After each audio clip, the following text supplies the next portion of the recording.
Libu-libong taon na ang nakalipas. Sa sinaunang Tsina, isang maalamat na karera ang magtatakda kung aling mga hayop ang magiging bahagi ng zodiac.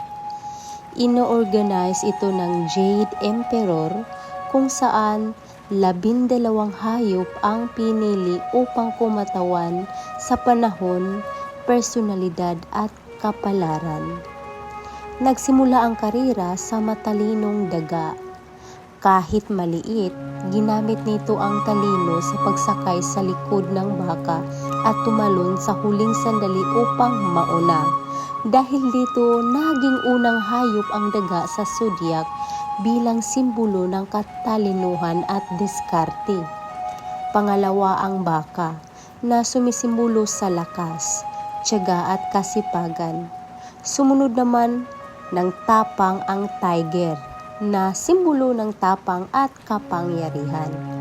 Kasunod nito ang mahinahong kuniho na kumakatawan sa kabaitan at kapayapaan.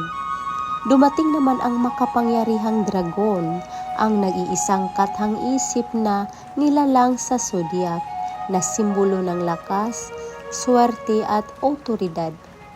Sumunod ang ahas, tahimik ngunit matalino na kumakatawan sa katarungan at misteryo.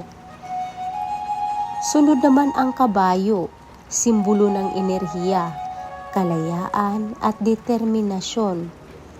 Kasunod nito ang kambing na kumakatawan sa pagiging kalmado, malikhain at mahabagin. Pangsyam ang unggoy na kilala sa katalinuhan at pagiging mausisa. Sumunod ang tandang simbolo ng kumpiyansa, disiplina at tapatan. Pang-11 ang aso na ang sumisimbolo sa katapatan, proteksyon at hustisya. Ang panghuli, dumating ang baboy. Kahit mabagal ang baboy, pero simbolo ito ng kabaitan, kasaganaan at pagiging mapagbigay. Ang 12 hayop na ito ang naging Chinese zodiac, kung saan bawat taon ay kinakatawan sa isang hayop na paulit-ulit na 12 taong cycle. Hanggang ngayon, milyon-milyong tao sa buong mundo ang naniniwala na ang zodiac ay may impluwensya sa personalidad, swerte at kapalaran.